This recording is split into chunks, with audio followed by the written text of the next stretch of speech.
साथियों नमस्कार। आज हम नियोजन यानी भारत में आर्थिक नियोजन से जुड़े हुए कुछ महत्वपूर्ण प्रश्नों को देखेंगे, जिससे लगभग क्वेश्चन पूछे जाने की संभावना रहती है।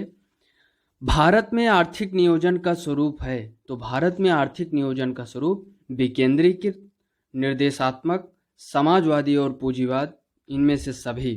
तो भारत में आर्थिक नियोजन, इनमें से सभी विकल्प हमारा सही हो जाएगा, क्योंकि भारत की व्यवस्था समाजवादी और पूंजीवादी है, और जिसलिए इसको क्या कहा जाता है, मिश्रित अर्थव्यवस्था के रूप में देखा जाता है। विकेंद्रीकृत है और निर्देशात्मक है। भारत में आर्थिक नियोजन के मुख्य उद्देश्य रहे हैं आर्थिक समृद्धि एवं आत्मनिर्भरता, पूर्ण रोजगार के साथ आर्थिक असमानताओं में कमी, गरीबी उन्मूलन तथा आधुनिकीकरण। ये सब हमारे आर्थिक नियोजन के प्रमुख उद्देश्य रहे हैं। भारत में योजना से संबंधित सबसे पहला विचार प्रस्तुत करने का श्रेय किसे जाता है? तो भारत में योजना से संबंधित सबसे पहला विचार एम विश्वेश्वरैया ने प्रस्तुत किया। भारतीय योजना निर्माण के उद्देश्य हैं। तो भारतीय योजना के निर्माण के उद्देश्य क्या हैं? राष्ट्रीय आय में वृद्धि, आय और संपत्ति में असमानताओं को घटाना, निर्धनता निर्मूलन, इनमें से सभी। भारत में योजनाओं की अवधारणा कब स्वीकार की गई? तो 1950 ईस्वी में भारत में योजनाओं की अवधारणा को स्वीकार किया गया। अगले क्वेश्चन की बात करें, इनमें निम्नलिखित में से कौन से एक संविधानेतर संस्था है? तो वित्त आयोग, अंतर्राज्यीय परिषद, निर्वाचन आयोग, तो ये सभी संवैधानिक संस्थाएं हैं जिनका संविधान में जिक्र है। संविधानेतर पूछ रहा है तो नीति आयोग संविधानेतर संस्था है।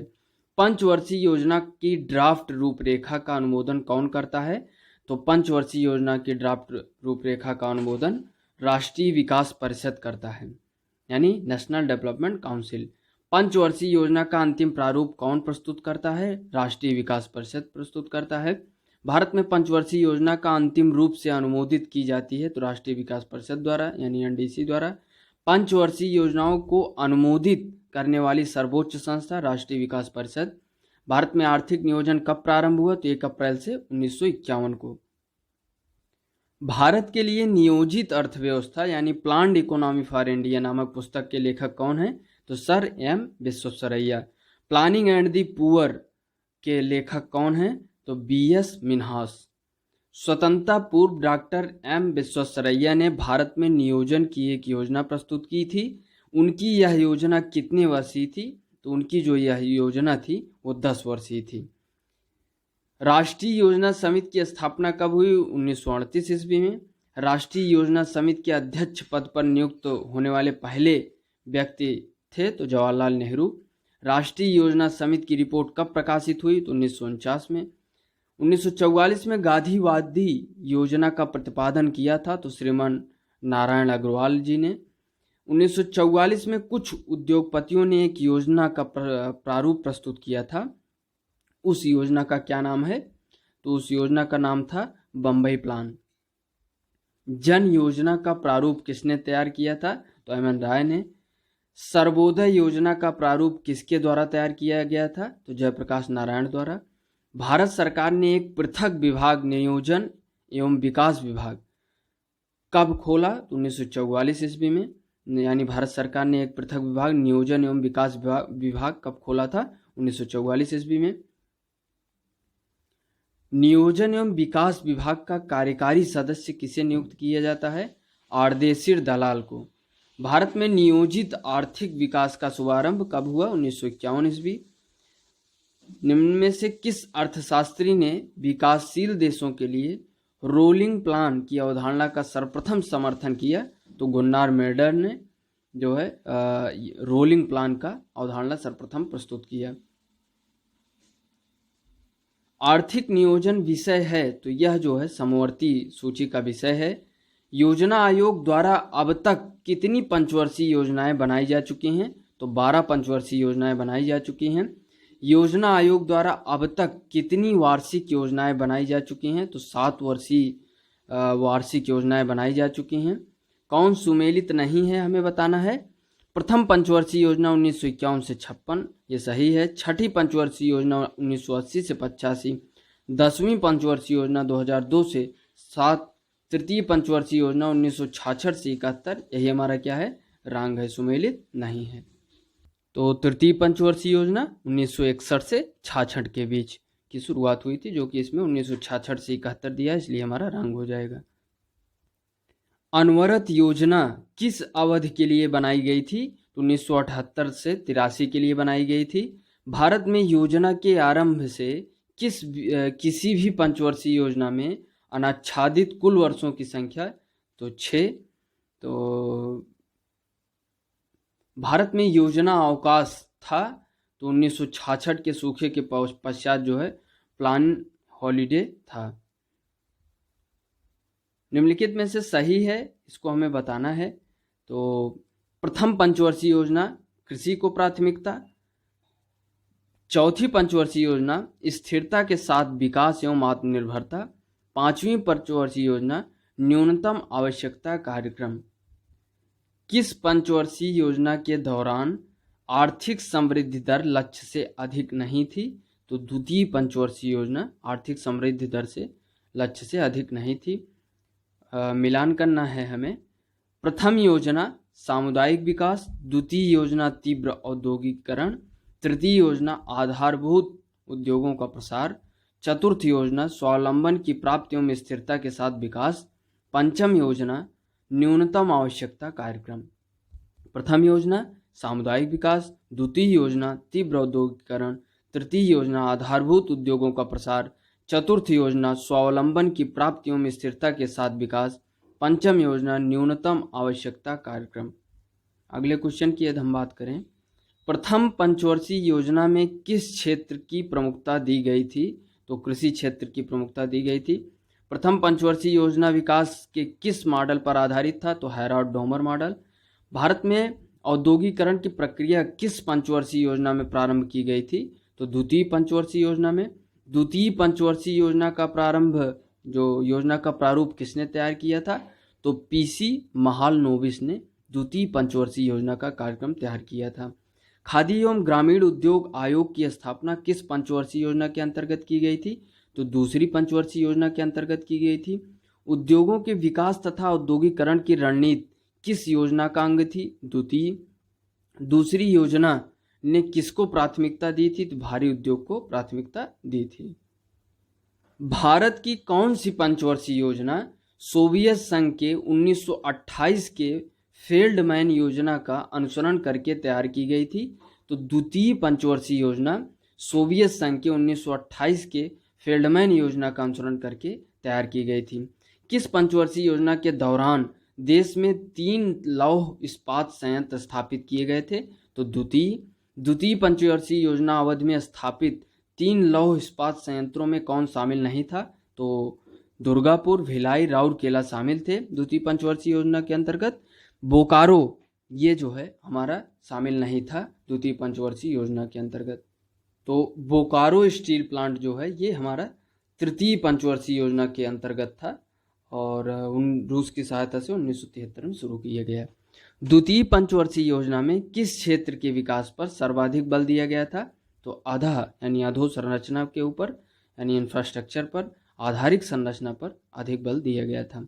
द्वितीय पंचवर्षीय योजना का प्रमुख उद्देश्य था तो अर्थव्यवस्था को स्वतः विकास की गति प्रदान करनी हो तो एक प्रबल प्रयास करना। भारत सहायता क्लब की स्थापना किस पंचवर्षीय योजना अवधि के दौरान की गई थी? तो द्वितीय पंचवर्षीय योजना के इतिहास में भारत की सर्वाधिक असफल योजना किसे माना जाता है? तो तृतीय योजना को असफल योजना माना जाता है। तृतीय पंचवर्षीय योजना का मुख्य उद्देश्य था तो आत्मपोषित विकास। तृतीय पंचवर्षीय योजना की कार्यनीति में सर्वाधिक बल किस क्षेत्र के विकास को दिया गया था? तो कृषि क्षेत्र के विकास को दिया गया था। भारत की किस पंचवर्षीय योजना ने अपनी प्राथमिकता को विकास से हटाकर प्रतिरक्षा की ओर केंद्रित कर दिया था? तो तीसरी पंचवर्षीय योजना में प्राथमिकता जो है विकास से हटाकर प्रतिरक्षा की ओर केंद्रित कर दिया था, क्योंकि उस समय क्या था तृतीय पंचवर्षीय योजना के अंतर्गत, क्योंकि तीसरी पंचवर्षीय योजना 1961 से 66, उसी दरमियान जो है 2 युद्ध हुए, 1962 का भारत चीन और 65 में पाकिस्तान का। तो इसलिए जो है उसमें प्रतिरक्षा की ओर ज़्यादा केंद्रित रहा। एक पंचवर्षीय योजना की उच्च प्राथमिकता मुद्रास्फीति यानी इन्फ्लेशन को नियंत्रित करने और आर्थिक स्थिति में स्थिरता लाने की थी। तो चौथी योजना 1969 से 74। किस पंचवर्षीय योजना अवधि के दौरान सरकार ने वह कृषि नीति बनाई जिसने हरित क्रांति को जन्म दिया? तृतीय योजना। भारत में स्व संपोषित विकास का उद्देश्य सर्वप्रथम अपनाया गया। तृतीय योजना में चतुर्थ पंचवर्षीय योजना के असफल रहने का कारण था बांग्लादेशी शरणार्थियों का आना, खराब मानसून, बिगड़ती कीमत स्थिति। यह हमारे तीनों कारण थे। चौथी पंचवर्षीय योजना 1969 से 74 को कहा जाता है तो गाडगिल योजना के नाम से जाना जाता है। पांचवी पंचवर्षीय योजना का अधिगम पत्र यानी अप्रोच पेपर किसने तैयार किया था? तो डीपी धर ने तैयार किया था पांचवी पंचवर्षीय योजना का अभिगम पत्र।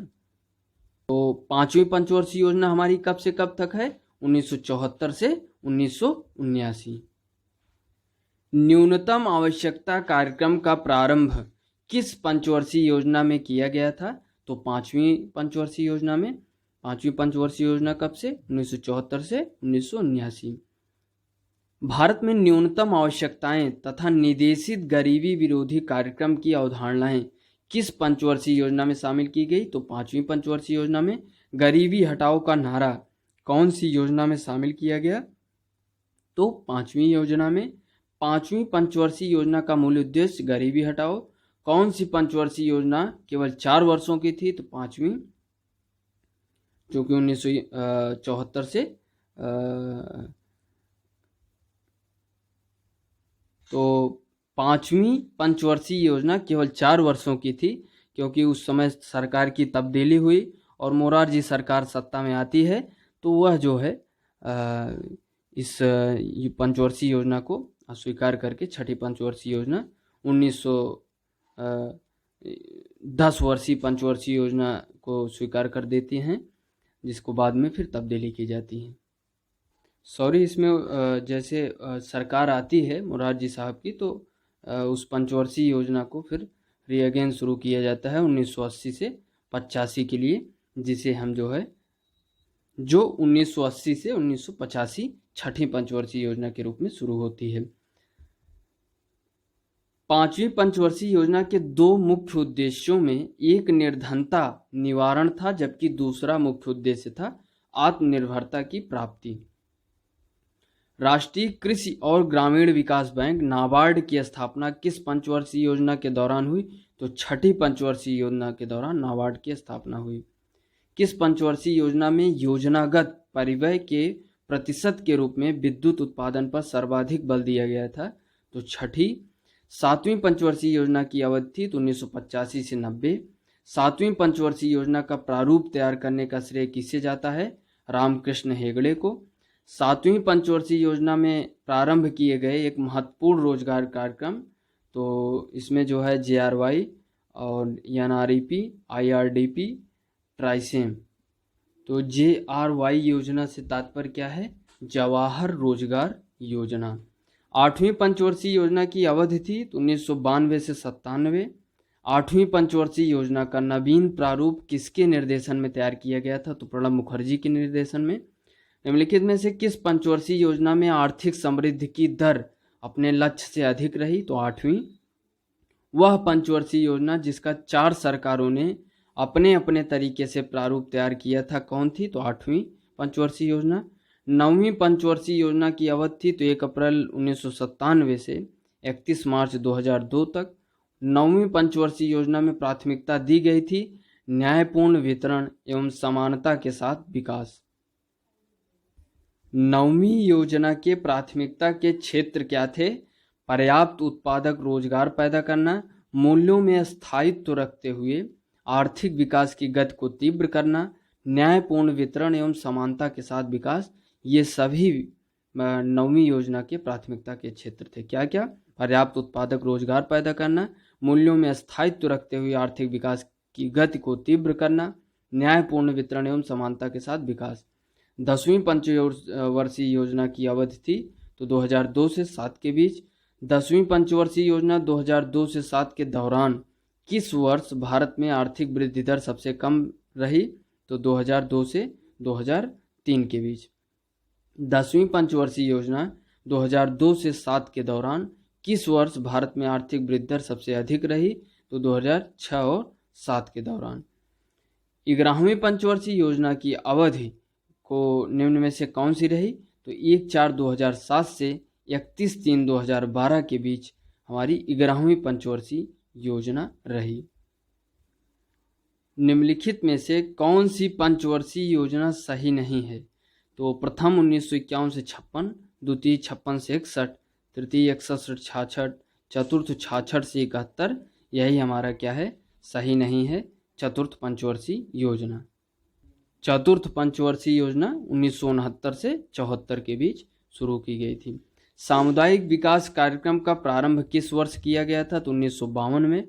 आत्मनिर्भरता किसका मुख्य उद्देश्य था? तो 7वीं योजना का। किस पंचवर्षीय योजना में भारत की कृषि वृद्धि दर सर्वाधिक रही? चौथी पंचवर्षीय योजना। 11वीं पंचवर्षीय योजना की अवधि में रोजगार के कितने नए अवसर सृजित करने का लक्ष्य निर्धारित किया गया था? तो 7 करोड़। 11वीं पंचवर्षीय योजना में निरूपित समावेशी विकास निम्नलिखित में से किस एक में सम्मिलित नहीं रहा? गरीबी में कमी लाना, रोजगार अवसरों का विस्तार, लिंग असमानता में कमी लाना, पूंजी बाजार का सशक्तिकरण करना। तो 11वीं पंचवर्षीय योजना के निरूपित समावेशी विकास में जो एक शामिल नहीं था, पूंजी बाजार का सशक्तिकरण। बाकी क्या क्या सम्मिलित थे? गरीबी में कमी लाना, रोजगार अवसरों का विस्तार करना, लिंग असमता में कमी लाना, यानी लिंग असमानता को कम करना।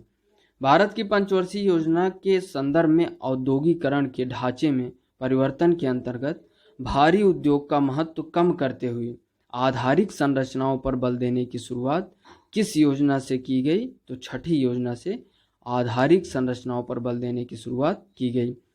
तो ये जो है औद्योगिकरण का युग माना जाता है। औद्योगिकरण इस समय विशेष तौर पर बल दिया गया कि भारी उद्योगों को महत्व कम करते हुए आधारिक संरचनाओं पर बल देने की शुरुआत हमारी 6ठी योजना के माध्यम से की गई। और इस योजना की जो अवधि थी वो 1980 से 85 तक थी। इसमें जो है मूल उद्देश्य था कि उदारीकरण की शुरुआत की जाए और फैमिली प्लानिंग की भी इसमें शुरुआत की गई। नाबार्ड बैंक 1982 में स्थापना हुई और विकास लक्ष्य 5.2% था, जो कि 5.7% की वृद्धि दर से हासिल की गई थी। तो 5.2 इसका लक्ष्य था और हासिल किया गया 5.7। निम्नलिखित योजनाओं में से भारत में उच्चतम वृद्धि दर किस योजना में रही? तो 11वीं योजना में उच्चतम वृद्धि दर रही। अर्थव्यवस्था के विकास के लिए केंद्रीकृत नियोजन सर्वप्रथम कहाँ अपनाया गया? तो केंद्रीकृत नियोजन जो है पूर्व सोवियत संघ में सर्वप्रथम अपनाया गया था। भारत में योजना अवधि में कितनी बार योजना अवकाश आया? तो 3 बार। भारत योजना काल का कौन सा दशक कृषि उत्पादन के दृष्टि से सर्वाधिक रहा? तो 1980 का दशक। तो भारतीय नियोजन का कौन सा दशक कृषि उत्पादन की दृष्टि से सर्वाधिक सफल माना जाता है? तो 1980 का दशक। निम्नलिखित कथनों पर विचार कीजिए। चौथी पंचवर्षीय योजना का प्रवर्तक स्थगित किया गया था और उसके स्थान पर 1966 और 69 में 3 वार्षिक योजनाएं चलाई गई थी। 5वीं पंचवर्षीय योजना 1 वर्ष पूर्व ही समाप्त कर दी गई थी। 8वीं पंचवर्षीय योजना का प्रारंभ 1990 की जगह 1992 में हुआ था। तो इसमें से कौन सा कथन सही है? तो तीनों कथन सही है।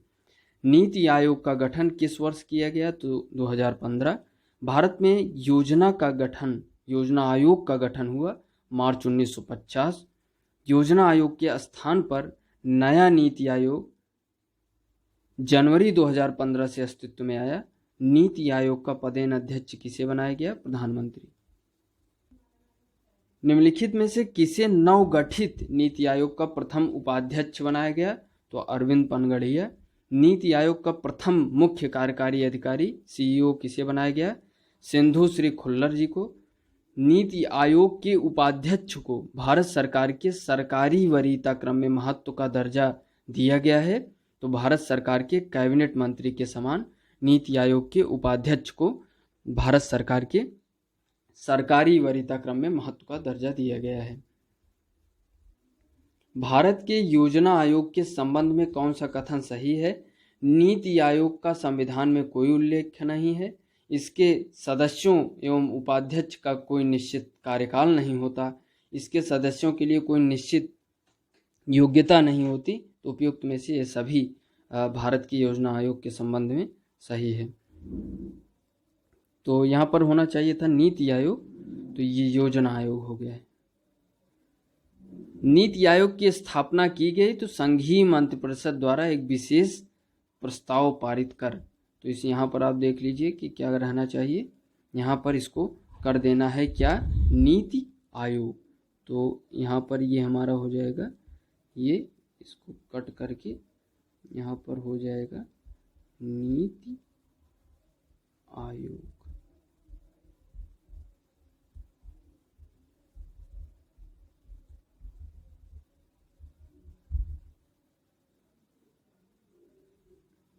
नीति आयोग की स्थापना की गई तो किस लिए की गई? संघीय मंत्रिपरिषद द्वारा एक विशेष प्रस्ताव पारित कर।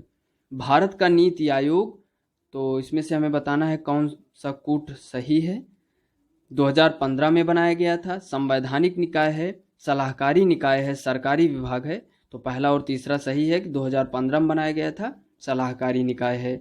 राष्ट्रीय विकास परिषद का गठन किस वर्ष किया गया? तो 1952 ईस्वी में। राष्ट्रीय विकास परिषद का अध्यक्ष होता है तो प्रधानमंत्री। राष्ट्रीय विकास परिषद का पदेन सचिव होता है नीति आयोग का सचिव।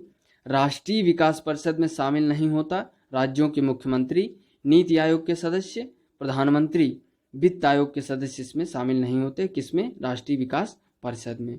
अगले क्वेश्चन की बात करें, 1967 ईस्वी में किसे राष्ट्रीय विकास परिषद की सदस्यता प्रदान की गई? तो केंद्रीय मंत्रिमंडल के सभी सदस्य, राज्यों के मंत्रिमंडल के सभी सदस्य, केंद्र जो शारीरिक प्रबंधक के प्रशासक और भारत के उपराष्ट्रपति। तो सॉरी, इसमें जो है तो केंद्र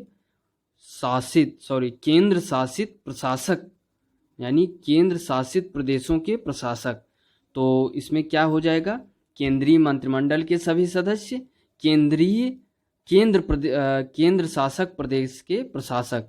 तो बेसिकली इसमें एनडीसी जो है, इसके जो सदस्य हैं, अगर इसकी चर्चा हम करें तो प्रधानमंत्री जो है एनडीसी के अध्यक्ष होते हैं, सभी राज्यों के मुख्यमंत्री, सभी केंद्र शासित प्रदेशों के प्रशासक, सभी कैबिनेट मंत्री और जो योजना आयोग था, नीति आयोग, उसके सदस्य।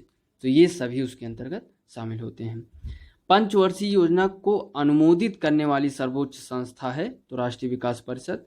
राष्ट्रीय विकास परिषद संबद्ध है तो पंचवर्षीय योजनाओं के अनुमोदन करने से। भारत के वित्त आयोग का गठन प्रावधान संविधान के किस अनुच्छेद में वर्णित है? तो अनुच्छेद 280। वित्त आयोग के संबंध में सही कथन क्या है? यह एक संवैधानिक संस्था है। इसका गठन संविधान के अनुच्छेद 280 के अंतर्गत किया जाता है। 13वें वित्त आयोग के अध्यक्ष विजय केलकर हैं। तो ये सभी हमारे सही हैं कथन। अभी तक कुल कितने वित्त आयोग का गठन किया जा चुका है? 14 वित्त आयोगों का गठन किया जा चुका है। प्रथम वित्त आयोग के अध्यक्ष कौन थे? तो केसी नियोगी। निम्नलिखित में से कौन अभी तक गठित किए गए किसी भी वित्त आयोग के अध्यक्ष नहीं रहे हैं? तो महावीर त्यागी, केसी पंत, ब्रह्मानंद रेड्डी। तो अमरीश बागची अभी भी किसी भी वित्त आयोग के अध्यक्ष नहीं रहे हैं। वित्त आयोग का गठन किया जाता है तो 5 वर्ष की अवधि के लिए वित्त आयोग का गठन किया जाता है। 14वें वित्त आयोग के अध्यक्ष कौन हैं? तो वाई.वी. रेड्डी। केंद्र एवं राज्य के बीच वित्तीय विवादों के निपटारे हेतु मुख्य एजेंसी कौन थी? वित्त आयोग। वित्त आयोग, तो वित्त आयोग संसाधनों के केंद्र तथा राज्यों के बीच बंटवारे पर निर्णय लेता है। निम्नलिखित में से कौन सा एक विकास कार्यनीति के नेहरू महालनोबिस मॉडल का अभिलक्षण नहीं है? पूंजीगत माल के उद्योगों का विकास, अर्थव्यवस्था में राज्य की प्रमुख अंतर्भा वित्तता और सार्वजनिक क्षेत्रक में औद्योगिक विनिमय और विनिवेश, सार्वजनिक क्षेत्र के विस्तार और महत्व में वृद्धि करना। तो इसमें से कौन सा विलक्षण नहीं है? तो सार्वजनिक क्षेत्र में औद्योगिक निर्विनिमय और विनिवेश। निम्नलिखित में से कौन सी 12वीं पंचवर्षीय योजना 2012 से 17 की कथित व्यापक दृष्टि तथा आकांक्षाओं की सर्वोत्तम व्याख्या है? तो तीव्रता, धारणीय और अधिक समावेशी वृद्धि, ये 12वीं पंचवर्षीय योजना के लक्ष्य रहे और उनकी सर्वोत्तम व्याख्या है। निम्नलिखित में से कौन से एक द्वितीय पंचवर्षीय योजना के उद्देश्य नहीं है? तो बुनियादी और भारी उद्योगों के विकास पर विशेष बल के साथ तेजी से औद्योगिकरण, रोजगार के अवसरों का व्यापक विस्तार, आय और संपत्ति में असमानताओं को घटाना और आर्थिक शक्ति का अपेक्षाकृत अधिक समरूप वितरण। तो ये सभी द्वितीय पंचवर्षीय योजना के उद्देश्य हैं। तो क्या नहीं है? खाद्यान्नों में आत्मनिर्भरता प्राप्त करना तथा उद्योग और निर्यात की जरूरतों को पूरा करने के लिए कृषि उत्पादक को बढ़ाना। तो आत्मनिर्भरता किस पंचवर्षीय योजना का? तो चौथी पंचवर्षीय योजना का ये लक्ष्य था। अगले क्वेश्चन की बात करें, किस पंचवर्षीय योजना के दौरान आपातकाल लगाया गया था और नए चुनाव हुए थे और जनता पार्टी चुनी गई थी? तो 5वीं पंचवर्षीय योजना के अंतर्गत राष्ट्रीय विकास परिषद का गठन जिस तिथि को हुआ था वह था 6 अगस्त 1952। नियोजित पूर्वापेक्षित समझा गया। तो इसमें से कौन सा है? संतुलित सामाजिक आर्थिक विकास के लिए, विकास के लाभ समरूप में विस्तृत करने के लिए, आंचलिक विषमताओं को दूर करने पर ध्यान केंद्रित करने के लिए, उपलब्ध संसाधनों के उपयोग अधिकतम बनाने के लिए। तो ये सभी चारों नियोजन पूर्वापेक्षित समझा गया। वित्त आयोग के अध्यक्ष के लिए क्या जरूरी है कि वह सार्वजनिक मामलों में अनुभव वाला व्यक्ति हो? तो वित्त आयोग का अध्यक्ष हो सकता है। ये चौथा विकल्प हमारा सही हो जाएगा। राष्ट्रीय नियोजन में रोलिंग प्लान, तो रोलिंग प्लान की अवधारणा जनता सरकार के समय में हुई मोरारजी देसाई के द्वारा किया गया। भारत में योजना अवकाश की अवधि 1966 से 69 और 11वीं पंचवर्षीय योजना का मूल उद्देश्य समाविष्ट आर्थिक विकास। किस पंचवर्षीय योजना के अंतर्गत समाज के समाजवादी ढांचे की स्थापना का संकल्प लिया गया था? तो द्वितीय पंचवर्षीय योजना। निम्नलिखित पंचवर्षीय योजनाओं में कौन सी योजना अनावृष्टि और 2 युद्धों के कारण प्रभावित हुई? तीसरी पंचवर्षीय योजना के अंतर्गत ये क्रियाकलाप प्रारंभ हुआ, अनावृष्टि और 2 युद्ध, यानी 1962 भारत चीन, 1965 भारत पाकिस्तान। 20 सूत्री आर्थिक कार्यक्रम प्रथम बार किस वर्ष प्रारंभ किया गया था? तो 1975 में।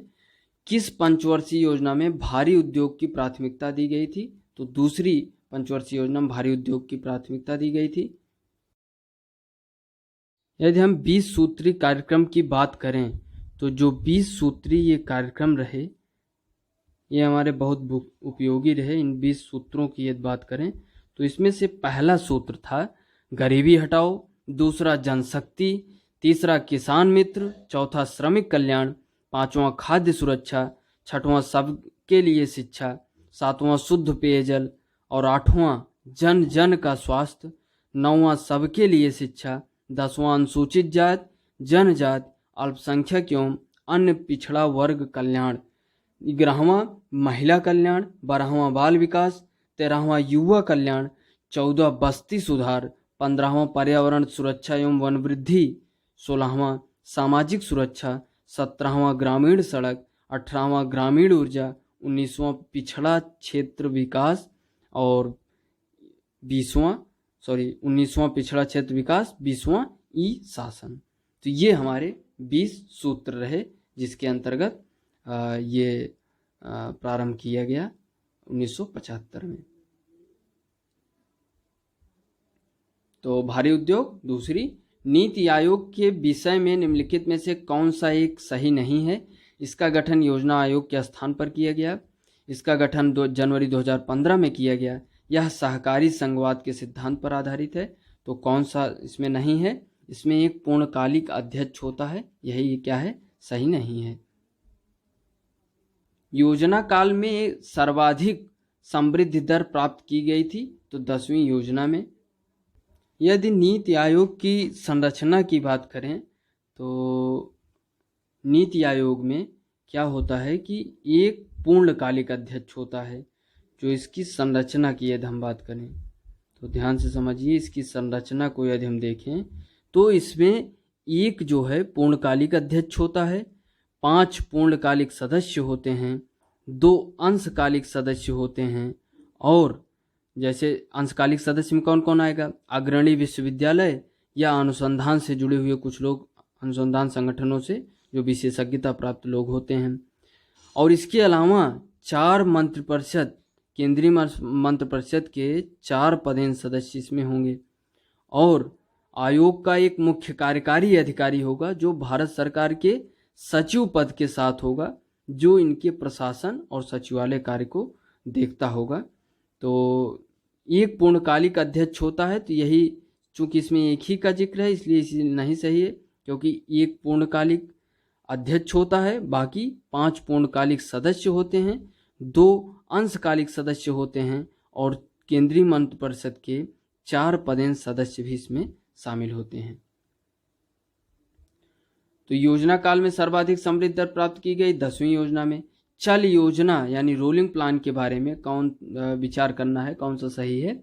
तो चालू वर्ष के लिए एक योजना जिसमें वार्षिक बजट शामिल होता है, यह अर्थव्यवस्था की आवश्यकता अनुसार प्रतिवर्ष संशोधित होता रहता है। तो यही हमारी रोलिंग प्लान है, मोरारजी देसाई साहब के समय में शुरू हुई थी। आर्थिक आयोजन एक अनिवार्य अभिलक्षण है, तो समाजवादी अर्थव्यवस्था का आर्थिक आयोजन एक अनिवार्य अभिलक्षण है। इसमें से कौन सा सही नहीं है? प्रथम योजना 1951 से 56, और 11वीं 2007 से 12, और छठी योजना 1980 से 85। हमारा कौन सा सही नहीं है? तृतीय योजना 1966 से 71। तो हमारा तृतीय पंचवर्षीय योजना कब हुआ है? 1961 से 1966। 12वीं पंचवर्षीय योजना की अवधि तो 1 अप्रैल 2012 से 31 मार्च 2017। 12वीं पंचवर्षीय योजना का मुख्य उद्देश्य क्या था? तीव्रतर और धांडी एवं ज़्यादा समावेशी विकास। निम्नलिखित घटनाओं पर ध्यान दें और इन्हें कालक्रम में व्यवस्थित करें। गरीबी हटाओ, बैंकों का राष्ट्रीयकरण, हरित क्रांति का प्रारंभ।